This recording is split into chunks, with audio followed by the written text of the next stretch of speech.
Good morning friends, मैं doctor नीलम आपका अपने चैनल स्टडी एंड रिसर्च में स्वागत करती हूँ। फ्रेंड्स, आज हम स्टडी करने वाले हैं मौर्योत्तरकालीन भारत पर। और अगर आप टैट एग्ज़ाम की प्रिपरेशन कर रहे हैं जैसे कि यूपी टैट, हरियाणा टैट या सी टैट, तो उसमें जो हिस्ट्री का पोर्शन आता है उसी की प्रिपरेशन के लिए ये वीडियो मैंने अपलोड कर रही हूँ।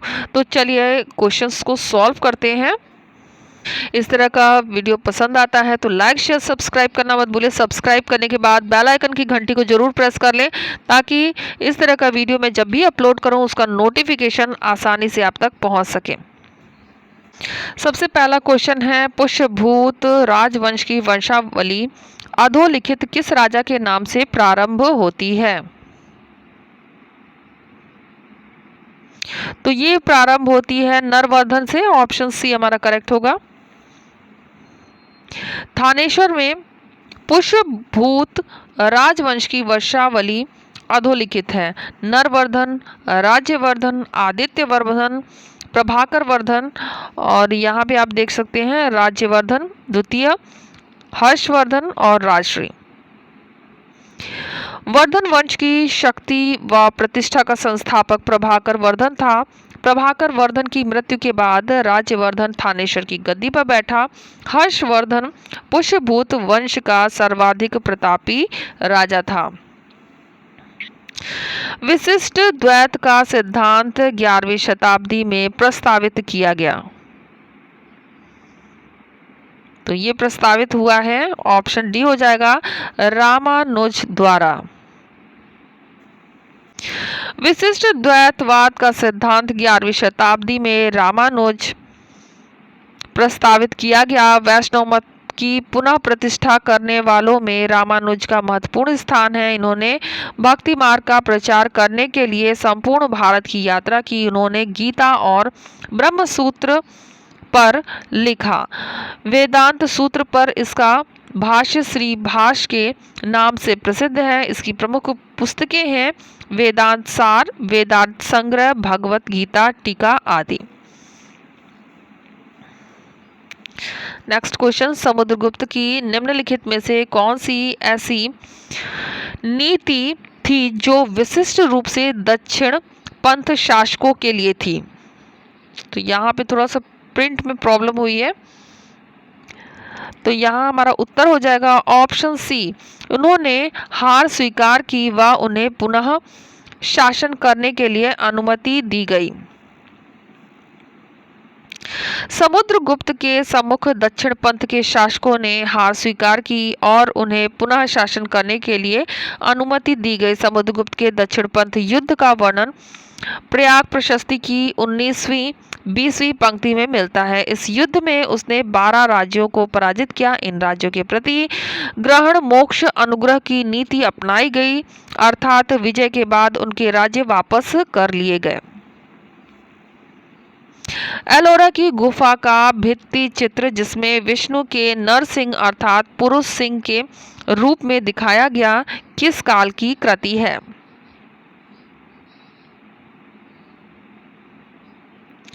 तो ये काल कृति है राष्ट्रकूट काल की। ऑप्शन बी हमारा करेक्ट हो जाएगा।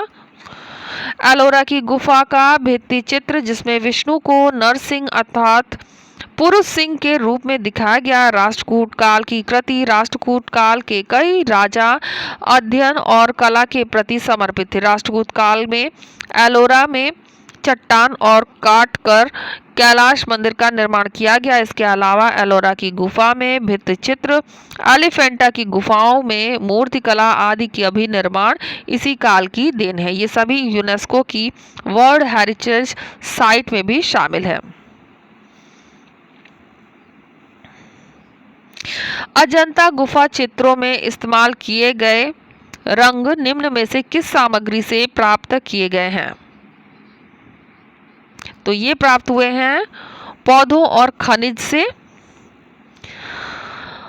प्राकृतिक वस्तुओं जैसे पौधों तथा खनिज से निर्मित रंगों द्वारा अजंता की गुफा में चित्रकारी की गई। अजंता की गुफाओं के चित्रों की चमक आज 1000 से अधिक वर्ष बिताने के बाद भी वैसे के वैसे हैं। यह भित्ति चित्रकारी के लिए विख्यात है। इस चित्रों में बौद्ध धार्मिक आख्यानों और देवताओं का जीवंतांत से चित्रण किया गया है। यह भारतीय कला का अद्वितीय नमूना है। नेक्स्ट क्वेश्चन पर आ जाते हैं। वैनसॉन्ग किसके शासनकाल में भारत आया? तो वैनसॉन्ग आया था हर्षवर्धन के शासनकाल में। वैनसॉन्ग हर्षवर्धन के शासनकाल में भारत आया था। यह चीन का बौद्धिक भिक्षु था। इसने गंधार, कश्मीर, पंजाब, कपिलवस्तु, बनारस, गया और कुशीनगर की यात्रा की। 629 में चीन से भारत की ओर प्रस्थान किया। 636 ईस्वी में वह कन्नौज पहुंचा और 641 में वह मध्य एशिया मार्ग से वापस चीन लौट गया। उसने 6 वर्षों तक नालंदा विश्वविद्यालय में अध्ययन भी किया और वैनसॉन्ग का प्रिंस ऑफ ट्रेवल्स अर्थात यात्रियों का राजकुमार कहा जाता है। 12वीं शताब्दी के मध्य कर्नाटक में प्रारंभ हुए वीर शैव आंदोलन के संदर्भ में निम्नलिखित कथनों में कौन सा एक सही है? तो जो हमारा करेक्ट हो रहा है वो हो जाएगा ऑप्शन बी। इसने जाति और नारी के प्रति व्यवहार के बारे में ब्राह्मणवादी विचारधारा के विरुद्ध तर्क दिया। 12वीं शताब्दी के मध्य कर्नाटक में वीरशैव आंदोलन प्रारंभ हुआ। बसावन इस आंदोलन के प्रेरता थे। इस आंदोलन में कुछ ब्राह्मणवादी विचारधारा जैसे जातिगत विचारधारा तथा नारी से संबंधित विचारों का विरोध किया गया। निम्नलिखित राजवंशों में से किसने अपने अभिलेखों में मलयालम भाषा और लिपि का प्रयोग प्रारंभ किया? तो ये प्रारंभ करने वाले थे चेर। मलयालम भाषा एवं लिपि का प्रयोग केरल राज्य में किया गया तथा मलयालम केरल की राज्य भाषा है। प्राचीन दक्षिण भारत के केरल राज्य में चेर राजवंश का शासन था। अतः चेर राजवंश ने अपने अभिलेखों में मलयालम भाषा तथा लिपि का प्रयोग किया। चेर वंश का सबसे प्रतापी शासक सेन गुट्टवन था। इसे लाल चेर के नाम से जाना जाता है। दक्षिण भारत में पत्नी पूजा का प्रारंभ सेन गुट्टवन ने कराया था। भारतीय इतिहास में स्वर्ण युग किस काल को कहते हैं? स्वर्ण युग किस काल को कहते हैं? तो ये कहते हैं गुप्त काल को। ऑप्शन सी हमारा करेक्ट हो जाएगा। भारतीय इतिहास में स्वर्ण युग की संज्ञा गुप्त काल को दी जाती है। स्वर्ण युग वह संकल्पना होती है जो अपने आने वाले समय के लिए एक उदाहरण प्रस्तुत करे जिस पर आने वाली सभ्यता का विकास हो सके। गुप्त काल में कला, साहित्य, स्थापत्य, गणित, खगोलीय एवं धर्म के क्षेत्र में अपार वृद्धि हुई जो मील का पत्थर साबित हुई। सुबंधु, खटकर, छपड़क, वीरसेन इन सभी में क्या समानता थी? तो जो समानता है वो हो जाएगा ऑप्शन सी। यह सभी चंद्रगुप्त विक्रमादित्य के दरबार में थे। प्रश्न के उपयुक्त सभी चंद्रगुप्त विक्रमादित्य के दरबार से संबंधित हैं। ऐतिहासिक अनुश्रुति के अनुसार गुप्त सम्राट चंद्रगुप्त विक्रमादित्य द्वितीय के दरबार में इतिहास, दर्शन, साहित्य, विज्ञान आदि से संबंधित 9 विद्वान निवास करते थे जिन्हें नवरत्न कहा जाता था। इसे कालिदास, धन्वंतरी, छपड़क, अमर सिंह, बेताल भट्ट, वाराह मिहिर, वरुरुचि, खटपर जैसे विद्वान थे। इन नवरत्नों के अतिरिक्त सुबंधु, वासदत्त के रचयिता एवं वीरसेन भी चंद्रगुप्त विक्रमादित्य के दरबार में थे। चंद्रगुप्त द्वितीय के समय पाटलिपुत्र एवं उज्जैनी विद्या के प्रमुख केंद्र थे। चंद्रगुप्त द्वितीय के समय चीनी यात्री फाहियान भारत आया था।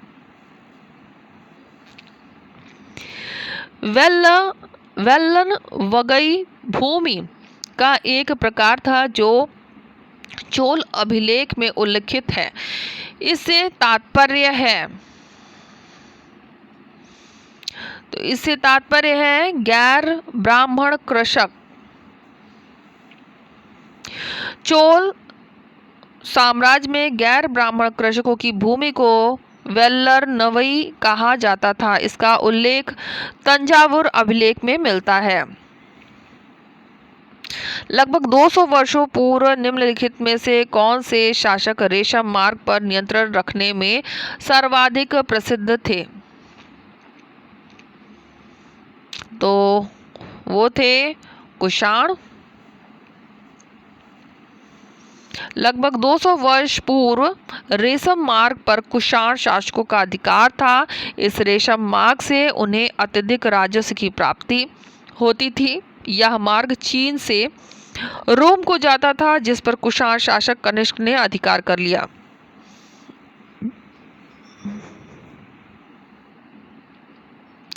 गर्भगृह कुछ प्रारंभिक हिंदू मंदिरों का सबसे महत्वपूर्ण भाग था।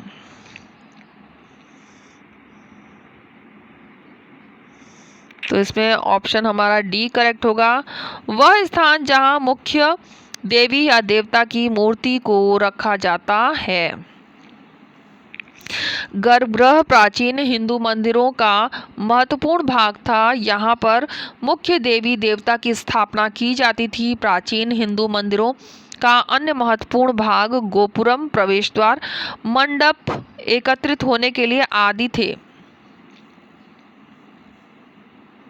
चोल साम्राज्य में सभा का सदस्य बनने के लिए निम्न में से कौन एक शर्त नहीं थी?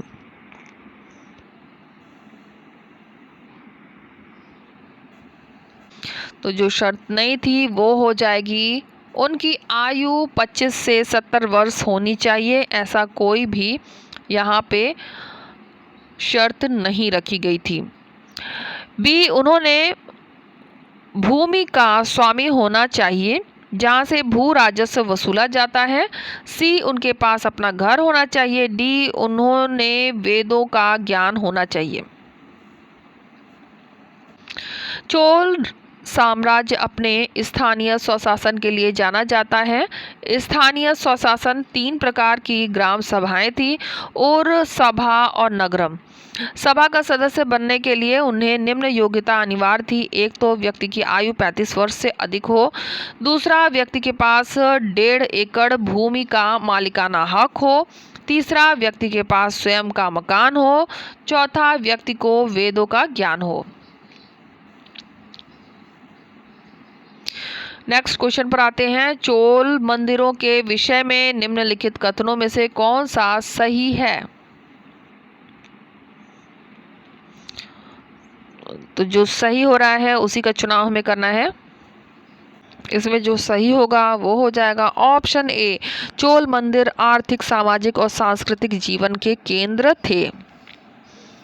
चोल मंदिर आर्थिक, सामाजिक और सांस्कृतिक जीवन के केंद्र हुआ करते थे। चोल मंदिर अपनी भव्यता के लिए प्रसिद्ध है।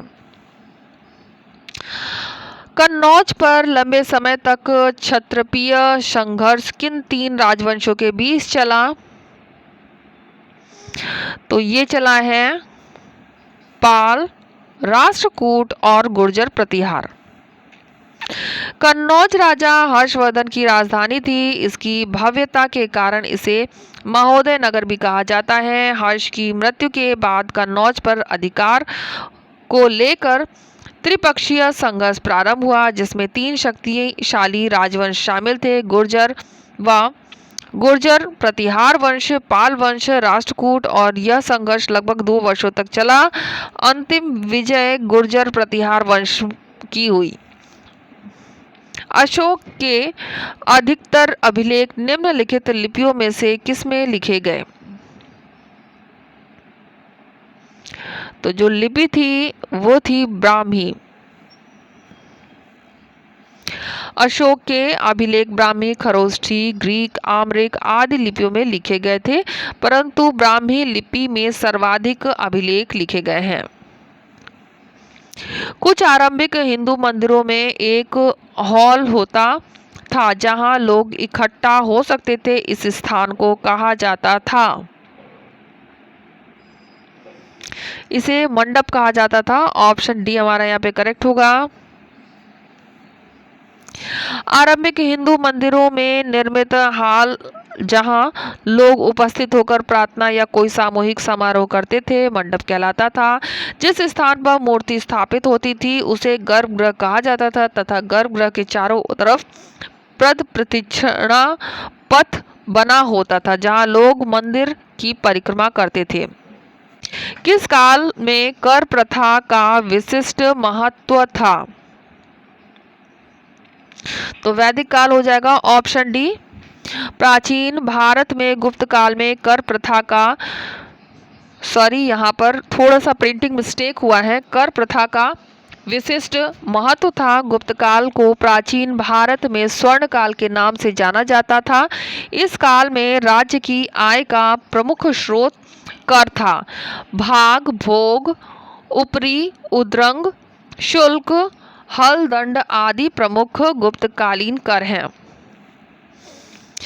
खजुराहो मंदिर को निर्मित कराया, तो खजुराहो मंदिर निर्मित कराया गया है चंदेलों के द्वारा। खजुराहो विश्व प्रसिद्ध मंदिर है जो मध्य प्रदेश छतरपुर में स्थित है। इसका निर्माण 950 से 1050 में चंदेलों शासकों द्वारा कराया गया। चंदेल शासकों में धंग, गढ़, यशोवर्मन प्रमुख हैं। कनिष्क का दरबारी चिकित्सक था। कनिष्क का दरबारी चिकित्सक था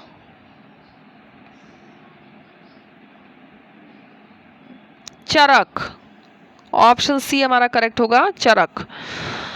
कुषाण शासक कनिष्क को कुषाण वंश का सर्वाधिक प्रतापी शासक था। इसके दरबार में प्रसिद्ध चिकित्सक चरक थे। इसके अलावा कनिष्क के दरबार में पाश, वसुमित्र, अश्वघोष जैसे दार्शनिक थे। महाराजा अधिराज की उपाधि धारण करने वाला प्रथम गुप्त शासक था। तो ये शासक था चंद्रगुप्त प्रथम। चंद्रगुप्त प्रथम गुप्त वंश का प्रथम शासक था तथा इसी के द्वारा सर्वप्रथम महाराजा अधिराज की उपाधि धारण की गई, जबकि चंद्रगुप्त द्वितीय ने शक के उपलक्ष्य में विक्रमादित्य की उपाधि धारण की। निम्नलिखित में से किसे भारतीयों का नेपोलियन कहा जाता है? तो भारतीयों का नेपोलियन कहा जाता है समुद्रगुप्त को। गुप्त सम्राट समुद्रगुप्त के विजय अभियान को देखते हुए इतिहासकार विंसेंट ने भारत का नेपोलियन उपाधि इसे दिया है। तमिलनाडु के चिन्नगट्लेपुट जिले में उत्तर मेरु शिलालेख में निर्धारित नियम के कारण निम्नलिखित में से कौन सभा के सदस्य नहीं बन सके? तो सभा के जो सदस्य नहीं बन सके वो हो जाएगा ऑप्शन बी, वे जिन्होंने अपना हिसाब किताब नहीं दिया था। उत्तर मेरु के शिलालेख में निर्धारित नियम के कारण वह जिन्होंने अपना हिसाब किताब नहीं दिया था सभा के सदस्य नहीं बन सके थे। उत्तर मेरु शिलालेख में सभा के सदस्य की योग्यता का उल्लेख किया गया जो निम्न है। सबसे पहला दे रहा है सदस्य की आयु 35 से 70 वर्ष होनी चाहिए, 2 वेदों का ज्ञान रखता हो। नंबर 3, 1.5 एकड़ भूमि का स्वामी हो। नंबर 4, जिसका स्वयं का घर हो।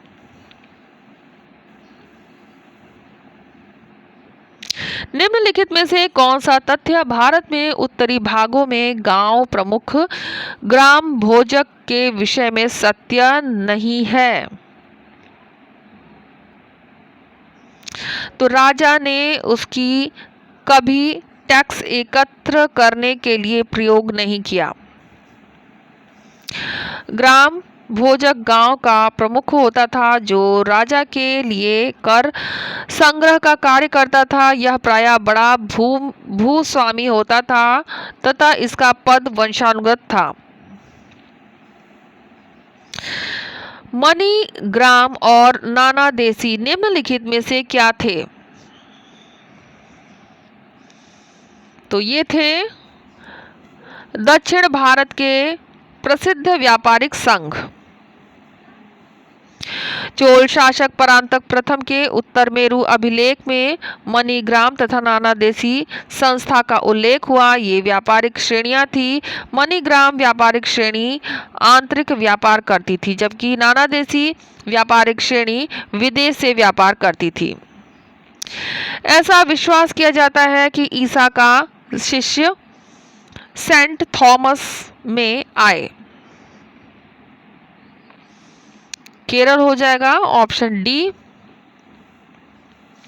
ईसा के शिष्य सेंट थॉमस ईसाई धर्म का प्रचार करने के लिए पहली सदी में पहलवान शासक गोंडोफर्नीस के शासनकाल में भारत आए और 42 ईस्वी में केरल चले गए। यहीं पर इनकी मृत्यु हो गई। इस प्रकार पहली सदी में ईसा धर्म भारत में प्रवेश किया।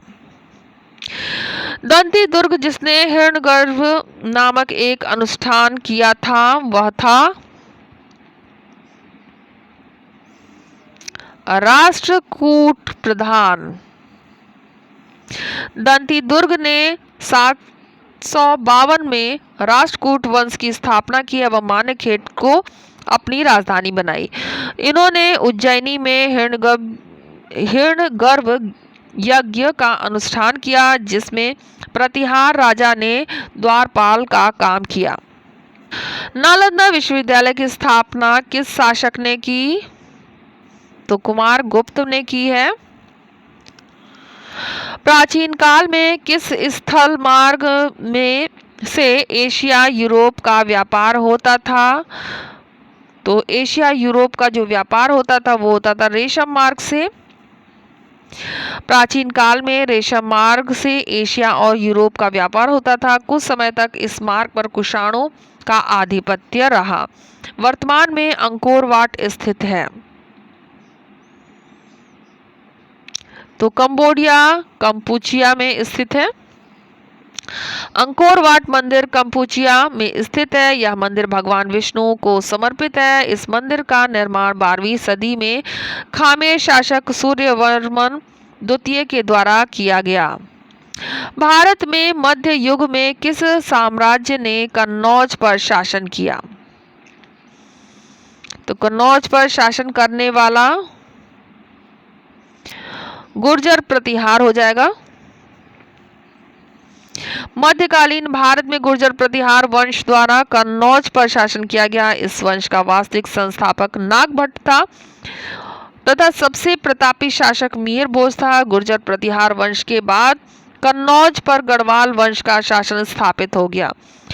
बृहदीश्वर मंदिर स्थित है। बृहदीश्वर मंदिर स्थित है, ये स्थित है तंजौर में। बृहदीश्वर मंदिर का निर्माण 1010 में चोल शासक राजराज प्रथम द्वारा तंजौर में कराया गया। इस मंदिर को राजेश्वर मंदिर भी कहा जाता है। यह मंदिर भगवान शिव को समर्पित है। यह मंदिर पूरी तरह से ग्रेनाइट से निर्मित है। इस मंदिर को यूनेस्को की विश्व विरासत सूची में स्थान मिला है। हिरण्यगर्भ नामक अनुष्ठान किया जाता था। तो ये किया जाता था। ऑप्शन बी हमारा यहाँ पे करेक्ट होगा। राजा को क्षत्रिय घोषित करने के लिए चाहे वह जन्म से क्षत्रिय ना हो। राजा को क्षत्रिय घोषित करने के लिए चाहे वह जन्म से क्षत्रिय ना हो हिरण्यगर्भ नामक अनुष्ठान किया जाता था। राष्ट्रकूट शासक दंती दुर्ग ने अपनी राजधानी उज्जैनी में हिरण्यगर्भ ज्ञान यज्ञ की अनुष्ठान किया था। तो फ्रेंड्स इसका एक और पार्ट आपको प्रोवाइड मैं करूँगी जो कि नेक्स्ट फ्राइडे को आपको मिलेगा। तो उम्मीद है आपको वीडियो पसंद आया होगा। वीडियो पसंद आता है तो लाइक शेयर सब्सक्राइब करें। सब्सक्राइब करने के बाद बेल आइकन की घंटी को जरूर प्रेस कर लें ताकि इस तरह का वीडियो में जब भी अपलोड करूँ उसका नोटिफिकेशन आसानी से मिल सके। Okay friends, take care and bye bye.